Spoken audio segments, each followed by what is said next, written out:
अभी इम्प्लीमेंटेशंस लगाने की बात चल रही है सुप्रीम कोर्ट में और सेंटर के तरफ से, इसके ऊपर सर की क्या राय है? क्या ये इसी बार से लागू होने वाला है? स्टूडेंट्स को पैनिक होना चाहिए, नहीं होना चाहिए? पढ़ाई अगर कर रहे हैं तो क्या करना चाहिए? सर प्लीज़ इसके बारे में अपनी राय बताइए। देखिए, ये 2025 का जहाँ तक ताल्लुक़ है हमारा, तो अभी कुछ रिकमेंडेशंस हुई हैं जो कि गवर्नमेंट ने एक्सेप्ट करी हैं, लेकिन अभी तक ये नोटिफिकेशन में नहीं आया एनटीए की तरफ से या एनएमसी की तरफ से। तो पहली चीज़, हमें इस चीज़ के बारे में ये चीज़ बिल्कुल क्लियर होनी चाहिए कि अभी तक कोई भी चेंज रिकमेंडेड नहीं हुए हैं, मतलब जिनका नोटिफिकेशन ऑफिशियली कुछ नोटिफिकेशन आ गया हो।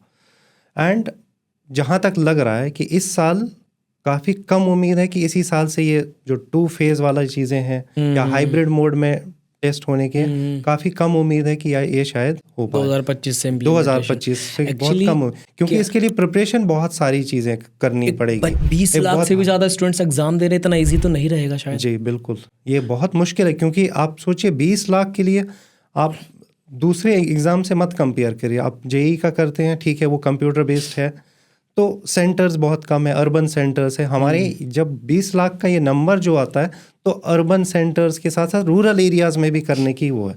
तो क्या हर चीज़ हर जगह पे ये चीज़ें इतने कम ड्यूरेशन में हो पाएंगी? तो ये सारी चीज़ें मतलब है, जब तक ऑफिशियली हमारे पास कोई एनटीए की तरफ से या एनएमसी की तरफ से कुछ नहीं आता, तब तक आप इस चीज़ों को स्टूडेंट्स के लिए ये है कि आप इस चीज़ के बारे में मत सोचिए, कि आप अपनी प्रिपरेशन रखिए, जो चीज़ आपका टारगेट है आप उसी पे ध्यान दीजिए। पैनिक हो रहे हैं बच्चे ये सोच करके बहुत ज़्यादा कि अगर इस बार एज लिमिट लग गई तो क्या होगा, मेरी तो 25 हो गई है, मैं क्या करूँगा? अटेम्प्ट लिमिट लग गई तो क्या होगा, मैं 3 दे चुका हूँ, चौथा पता नहीं देने मिलेगा नहीं मिलेगा, या 2 फेज़ में एग्ज़ाम। तो ये जो पैनिक हो रहे हैं बच्चे, क्या ज़रूरत है पैनिक होने की? नहीं, बिल्कुल भी नहीं। न एज लिमिट का भी कुछ हुआ है, न अटेम्प्ट लिमिट इसमें हुआ है, कुछ अभी तो ऐसा नहीं है। अभी कुछ भी ऐसा नहीं है। तो हमें थोड़ा सा वेट करना पड़ेगा, बहुत कम ही टाइम है कि बस नोटिफिकेशन आ जाएगा नीट एग्ज़ाम के रिगार्डिंग। तो इस चीज़ों में बच्चे ने पहले से मेहनत करी हुई है कि 1 साल से कर रहा, 2 साल से, तो इन सारी चीज़ों पे उसको फोकस करना नहीं चाहिए इस वक्त। तो अपने आप को किसी तरह से पढ़ाई में लगाइए, तो वही बेहतर रहेगा हमारे लिए।